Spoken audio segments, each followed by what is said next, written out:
Una carenza di personale tale da aver messo KO i servizi di anagrafe, URP e Stato civile del Comune di Venezia. Lo dice lo striscione che campeggia davanti al municipio di via Palazzo a Mestre per ribadire quanto sindacati e dipendenti denunciano da anni. Siamo rimasti in troppo pochi. Una situazione definita grave e con ripercussioni per tutti, non solo per la conseguente chiusura di alcuni uffici che costringe chi abita in quella zona a fare più strada per sbrigare una pratica. Per i lavoratori come assenza di personale vuol dire un incremento della mole di lavoro con una difficoltà assoluta a smaltire le pratiche e qui ricade sui cittadini perché se prima io dovevo smaltire 10 pratiche divise per 10 persone, adesso ne devo smaltire molte di più e a questo punto avrò dei ritardi sull'erogazione dei servizi. La questione potrebbe apparire tecnica e invece anche politica, perché l'emergenza che si vive, sostengono i manifestanti, non è dettata da eventi improvvisi e imprevedibili o indipendenti dalla volontà dell'amministrazione comunale. È una scelta politica, si è privilegiata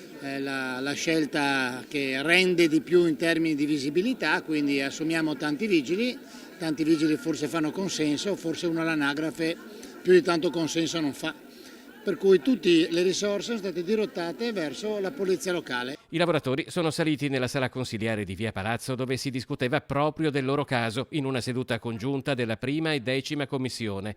Temono tra l'altro che i prossimi pensionamenti possano davvero assestare il colpo del KO al settore. Sono state date delle risposte troppo blande che riteniamo assolutamente insufficienti con l'assunzione di pochissime persone, tenendo conto che si tratta di pratiche che incidono nella vita di imprese, di persone, di famiglie, che quindi esigono celerità e cura massima nella erogazione delle certificazioni che questi servizi erogano.